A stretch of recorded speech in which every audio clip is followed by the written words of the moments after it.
All right, what do we got here? Don't forget the number's 252-228-5098. We want to get your thoughts. Let's start. Let's get into the meat of the latest Panthers news, opinions, and what's been ramping up. Cody is the great, the master debate is continued to build and build, and now it's taken a kind of bizarre turn. I don't trust.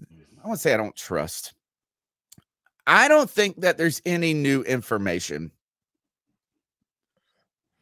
You don't think so? No, there's not. And there was last week.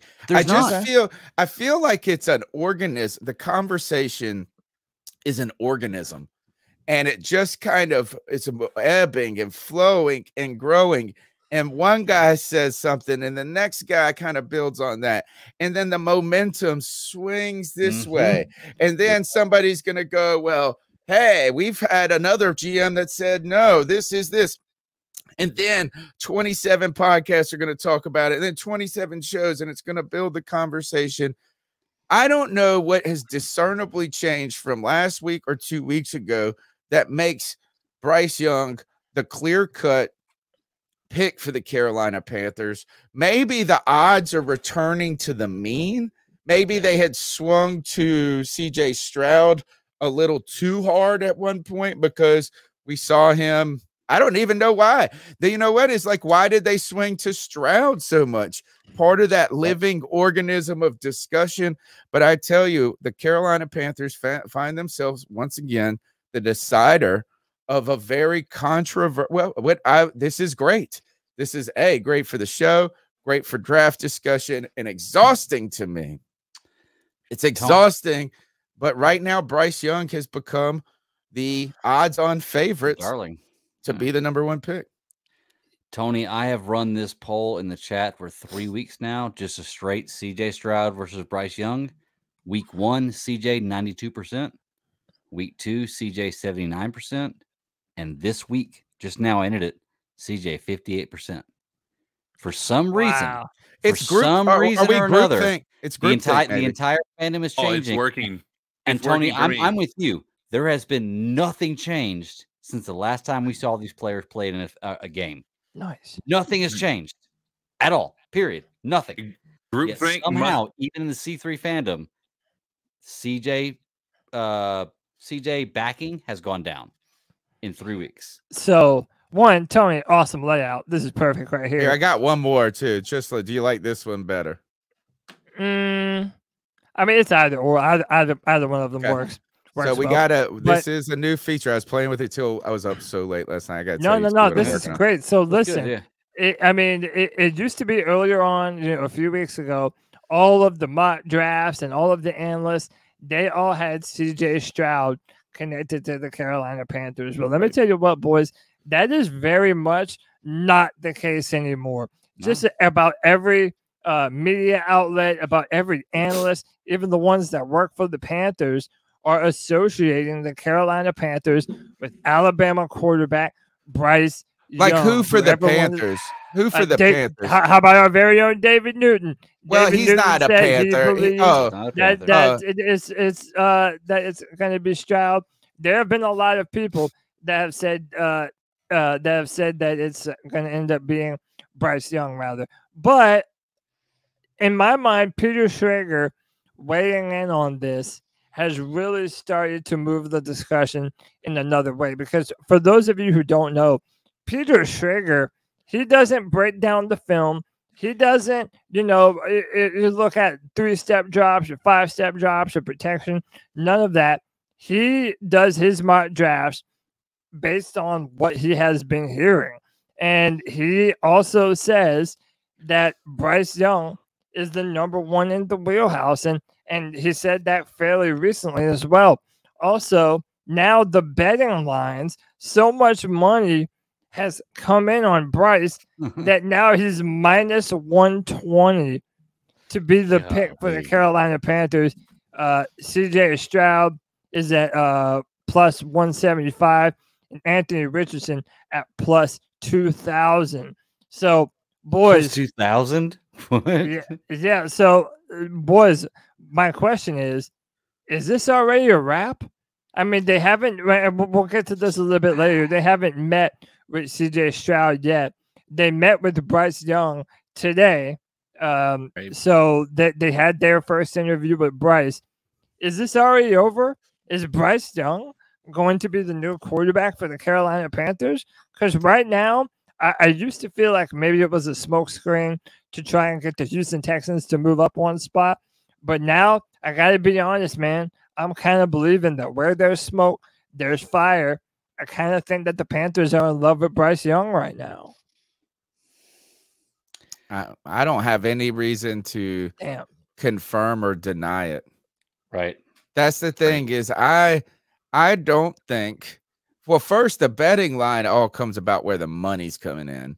Right. So like you're right, is like that just means that people that are putting their bets on this have been listening to the radio, they've been listening to the news, they've been listening to the talk. Right. I don't know how it would behoove the Carolina Panthers to ultimately have made their a crazy firm decision from last week to this week that they wouldn't have made a week earlier. Right. Or when they made the trade. Yeah. Right? Is that so? I think that people have taken a few tidbits of information, a few comments from here, one comment from Fitterer about how good Bryce Young is. I think they've blended this with another thing they've heard, and they create they breathe life into a narrative that could be true, but also just is seemingly still largely speculation. And I mean, I wouldn't be surprised if Bryce Young was the type of player that they would just say yes. But I just also can see a world where they pick Stroud too. Mm-hmm. So I don't think it is a clear. I think this is a little bit more of a coin toss, a coin flip than people give it credit for. I think the one thing that maybe Bryce Young that kind of wins with the interviews and this is like you can kind of just see him. He seems like a guy that from the very first day would be able to handle the moment of being a #1 pick, the pressure, all of that. It's just like he seems it's almost too good to be true in a way. Like it's just like, good God, it's that intangible thing. But I think that when I say that too, and when people talk about processing, then this and that, I think it's an unfair slight to CJ Stroud as well.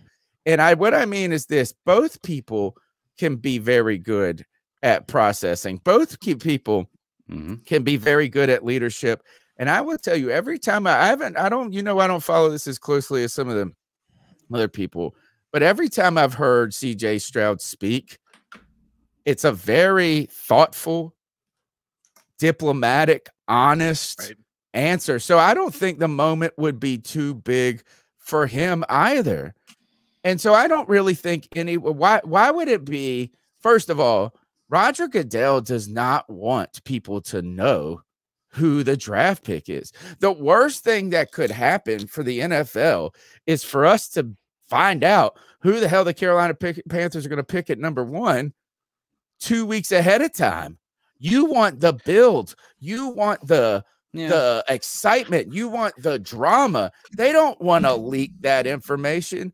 I would say that the same information we had 2 weeks is the same information we have today. And you know what? At this time, you're probably, you know why the money's moving is because, hey, you think Bryce Young's probably winning in interviews. You go, oh, this is where he's going to shine. Just like Anthony Richardson's moment was at the combine. Oh, then his name goes crazy, right? Then like it just kind of follows these predetermined narratives in a way, which is interesting because now there's this bizarre story regarding CJ Stroud. Yeah, and we'll get into that. Greg, I'm going to let you go up next. I wanted to make sure I didn't forget this. Corey Ruffins with the $2 says, what's up, C3 fam? Keep pounding. And then after Greg and CK talk about this, I actually have a clip from Peter Schrager. Go ahead, Greg. Just real quick, I just want to say, like, I feel like it sucks going into the season to this point of I don't want to feel bad about drafting Bryce Young, but because I picked CJ from the beginning and I feel like CJ is a better choice, there are two reasons that I don't want him. One is selfish because I picked him. Yeah. So I want CJ to win. And two, I don't like number 9. Like, it bothers me. That does not look good. That does not look good in a Panthers uniform, number 9. I cannot buy that jersey and wear it. I'm sorry. Number 9 doesn't work for me. So I don't know, man. I am not going to be disappointed with Bryce Young if we get him. I feel like he's going to be a good quarterback in the NFL, and he may be our guy in the future. It's just not the guy I picked. And I'm following through with the guy I picked from the beginning is CJ Stroud. So we're gonna see what happens. Yeah, CK. But we're gonna go to you next. Let me play this clip real quick of Peter Schrager talking about Bryce Young. Peter Schrager, prospect 735 at the combine. I'm sitting down for an S2 test. What is the actual test? Yep. So our test is about 45 minutes in which you sit in front of a specialized gaming system that was built for millisecond precision. One of the tests that I think a lot of companies may use is object tracking. So how many objects you got to broaden your attention and keep track of many moving objects, right? An example of a laboratory based test is you may have to track 3 or 4 objects for 10 or 15 seconds. And here's where Scott and I got a little bit more sophisticated, is that's not how football operates, right? You've got to have a play is 3 to 5 seconds. And so we duplicated with how many objects are on the screen is what a quarterback or a safety is going to have to look at. And we actually measured how quickly DBs and receivers move across the field. And so that's how quickly our balls move across the screen. It's only for 3 or 5 seconds like an NFL play. So we really tried to narrow down the laboratory tests, which may have 10 or 15 balls moving across the screen, and you've got to keep track of 3 of them. We push the limits there. We make these defensive backs and these middle linebackers have to track 9 objects, right? Because that might be their life within 3 seconds at the speed in which the game moves. So it's sports specific in that respect, but it is a classic sort of computer-based laboratory test. So that's talking about the S2 test, and Bryce Young had the highest S2 test of any player in this year's draft. So when, I feel like generational talent, whenever that term gets thrown around, inevitably it's always talking about the 6'5" guys with the cannon arms. But I mean, I really do think that you can call Bryce a generational talent as far as his understanding of NFL defenses and knowing what to do pre and post snap and coverages. To me, it actually is on another level. And I kind of think that's why you are starting to hear about Bryce Young being the leader of CK. Yeah, no, and that's the thing. You talk about the group thing. I mean, I've been very much on the, I would say on the fence, but on the CJ Stroud side of that fence. I'm starting to come back to where I'm dead center on that fence. I am dead center with all of even with the height part of it coming into effect, whatever that may be, like all of those things, I am still dead center. And I think that's, I couldn't really pinpoint anything in particular. It's just when you start to watch, I've watched the film as much as I can without clawing my eyes out from not understanding what everything is going on because of circumstances with regard to college, all that stuff, right? But I mean, the dude just he wins me over in his interviews. He wins me over on the field. He's gonna have great commercials. Yeah, he's gonna have great commercials. Boy, really? I didn't even think about that. Fair enough, right? But I mean, at the end of the day, I mean, it all boils down to whether or not he's going to be successful in the NFL. And I don't think that I'm going to be paid nearly enough to be able to make that type of a choice. So I'm going to respect the guys who do.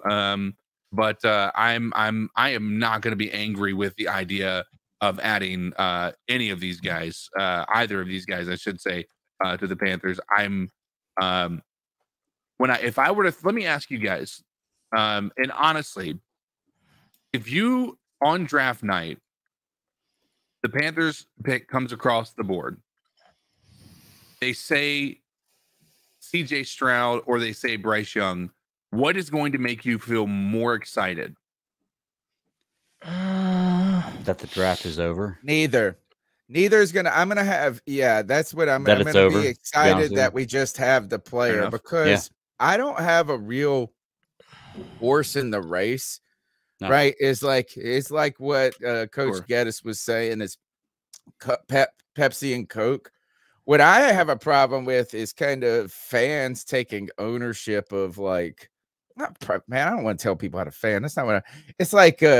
You're dumb for thinking differently than I think. And that just irritates me. I've said from the beginning, I'm not going to change my opinion on this right now because I don't have any other reason to. Right. I think CJ Stroud is the pick.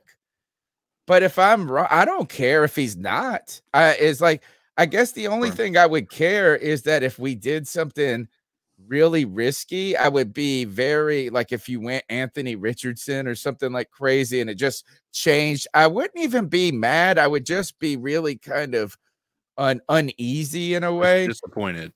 Yeah, it's just like, whoa, I didn't see that coming. But either way, I'm not going to be messaging people if it is CJ Stroud and being like, told you it was CJ. I don't really is that I'm going to hope the best for Bryce Young. I just don't think it is absurd to question if Young's size and stature should be thought about and be a conversation. Can I throw one more wrench into this? I mean, I know we're talking about the size. Do you know the weight difference between those two guys? 25 pounds. 10 pounds. No, 10 pounds. I think isn't he 215? 210. So it's a little bit of 10 pounds of muscle. So a lot of people feel like 10 pounds of muscle is a lot. No, it's not muscle if he's taller. If you look at their builds, they are very similar size from a build perspective. But that doesn't mean it's not muscle. Yes, it does. Taller. Yeah, it does. It means if he's that means his muscles are bigger, so it probably is muscle. Well, it's not more muscle from a density perspective. It might be more muscle from a I need more muscle to be able to lift my arm up. Well, look, here's the truth of it. CJ has more real estate to put more future muscle mass on. Argument. Yes. Right, because he is 6'3", and yes, he's 10 pounds heavier, but even that's also a little bit of a caveat because more than likely Bryce Young put on a lot of water weight to make sure that he was above 200 like 10 pounds. Yeah, they say his playing weight is 190. Yeah, his playing weight is normally between 190 to 195. And CJ Stroud, Ohio State coaches have said that during the season he will play and did play at upwards of 220 pounds. So I kind of felt like CJ lost a little bit of weight, preparing for this combine. But you know what, man, it doesn't bother me, man. Like to me, when it doesn't bother you, but it is a worthy conversation, Cody. It's a worthy conversation to have. 100%. Because you can say it's just 10 pounds. You could say it's just 2 inches. But there's a big difference between being 6'1" and 5'11". There is a big difference between being 250 and 225. Right. And I'm not saying that the CJ Stroud is literally head and shoulders above Bryce Williams. But I'm not saying like Bryce Young. I was about to say who's Bryce Williams? I don't even know who Bryce Williams. I think he's a former UC Pirate. The point that I'm trying to make is that you can't deny that's how about this is then why does it matter? Why do we even measure them? Any of them then? If it doesn't matter at all, why the fuck did we have the measurements in the first place? Why is it that all of a sudden in one category, you can find a guy that runs a 40 time by a 10th of a second more or whatever, a 1/100th of a second more. And you're like, oh my God, this is and then you change your whole and you change all of this. But then you just have this is that everybody is big and fast in the NFL. Certainly, we're not saying his game is going to be predicated on running. He's not going to be like Mike Vick or something. We're not worried about his slight frame undermining his game translating. What we're just trying to say is that the big boys, it's just what are the odds? Are the odds ultimately in your favor? They show that one clip, Cody, of I think it was Josh McCown talking about his strength and his core strength and how he like broke through these arm tackles and things. And you just wonder, man, what happens when he gets TJ Watt? And then you could say the same thing for CJ Stroud. People be like, well, that happened to Cam. I understand all of those things, but we don't let high school kids go play in college.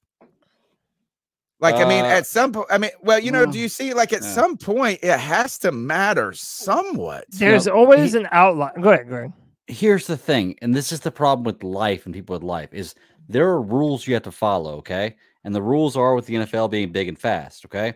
There are always anomalies to the rules.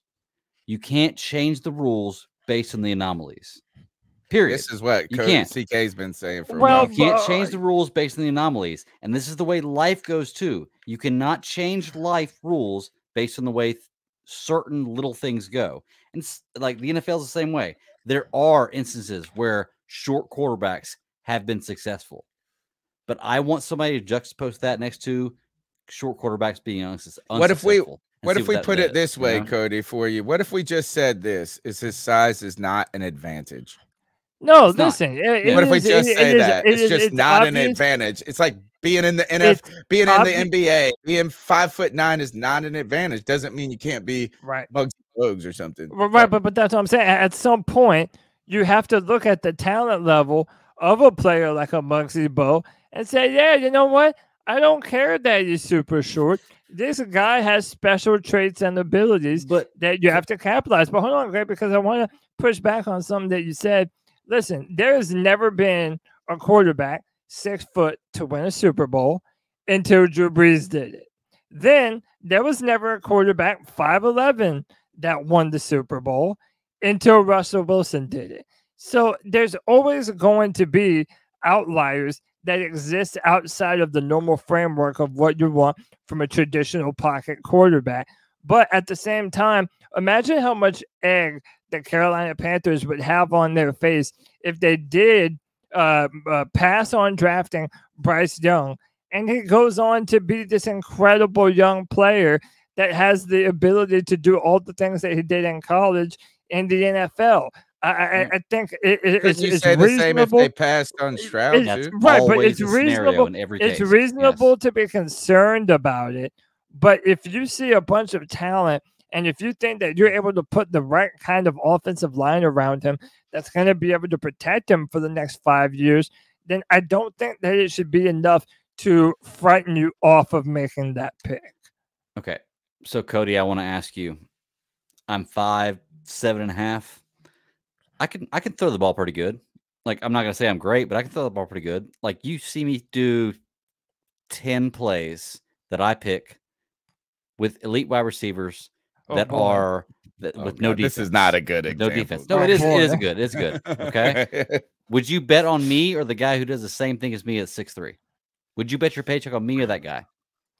Almost the exact same thing. But that's not a good example, though. It is the example. It's the exact same example. Listen, I understand why you would want the upside, and I've said on this channel, I do believe that CJ Stroud has the bigger arm between the two of them, and I love CJ Stroud's ball placement and accuracy as well. So I understand that argument, though. But to me, Bryce Young, if you're ever going to draft a quarterback that size, well, it would be for a player that can make plays and do things like a Bryce Young can. And you think can make plays. Like I said, go back and look at it. His best season is not better than Baker Mayfield's. Yeah, but Baker Mayfield came from a rudimentary spread offense that never saw him under rudimentary. Center. Yeah, they came from a spread. They were running mesh concepts all the time. So it was that pro offense than it was the same reason. It was the same reason why Patrick Mahomes was devalued coming out of Texas Tech. So you're saying he was in a more pro offense than Bryce Young is. Had the same other way around. But no. Bryce Young had similar numbers in a far more pro style offense. Yeah, because he's going to be trained up by he was trained up by an NFL coordinator. Yes, Bill O'Brien was his offensive coordinator. And another differentiating factor between those two quarterbacks, Greg, is the amount of control that they gave Bryce Young over that Alabama offensive line. He was making checks at the line of scrimmage, calling protection, literally doing all the things that NFL quarterbacks have to do. That's why he's so advanced in years above his age, and that's why he's being talked about the way that he is right now. Get out it. Miss me with that rudimentary stuff, man. Lincoln Riley.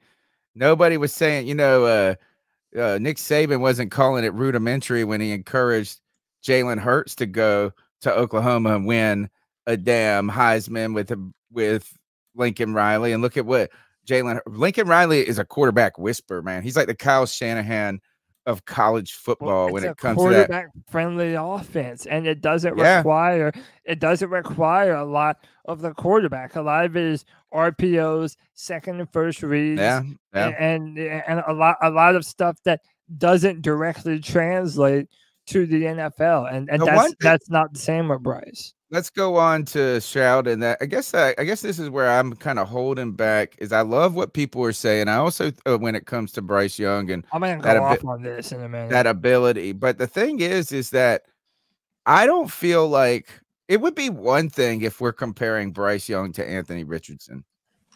Yeah, right. Is like, oh, the difference, like the potential versus the polish. But I think that CJ Stroud is pretty damn polished as well, though. I do too. That's my point, is that, like, I don't think that I just don't think it's like the most insane drop off from Young to Stroud. Well, listen, the devaluation process is going hot and heavy right now. And who's doing this? Indy? Listen, I'm going to have to borrow Greg's tinfoil hat and put it on my big ass head tonight, because I'm telling you, there is a smear campaign currently running against my guy CJ Stroud, and I think it's bullshit, man. I think it's the same thing that happened to Justin Fields a few years ago, where teams were trying to get him to fall. So now all these narratives are coming out of nowhere that as a quarterback prospect, you have no way to defend yourself against some of these accusations. And to show you all kind of what I'm talking about, I'm not going to play the whole thing, but this is a small clip of Mike Lombardi talking about the discussion going on around CJ Stroud. Everybody just assumes that Houston's taking the quarterback. CJ Stroud's an interesting guy. When you talk to people in the league, they'll tell you CJ Stroud is not. This is not a knock. This is just a conversation. Not an easy guy to coach. Kind of, How in the hell is that not a knock? Right. Play the rest. Okay. It's like whenever you start a conversation with, I think no the offense, word that but people use is he's very not believing in what you're saying. Look at that. So I don't trust this guy right away. Not like he. Yeah. Rewind it. He said, I think there's one word, and then he just makes this shit up. He's very. I think the word that people use is he's very not believing in what you're saying. And so he's that's not a word. That's a sentence, dumbass. Oh my god, a little bit challenging to coach. So it's not like he comes in and embraces it. It's a little bit. He's got a little bit different style. Is that where it's like he thinks he knows better? He thinks he knows a little bit better. This is unethical. Hard to take to coach it. This is unethical, right? You know what? I'm not even playing the rest of this shit. I'm sorry. Listen, if you want to find it, go find it on Twitter, dude. But listen, to me, this is like none of that stuff he can actually defend himself against. Now you're assuming things about his character that have literally never, ever been mentioned or ever said before by any of his coaches, either in high school or college. He's getting ready to go into the NFL, and all of a sudden, now he's not coachable. Right. Now he's on the Colts payroll, dude. Now he thinks he knows better than everyone else.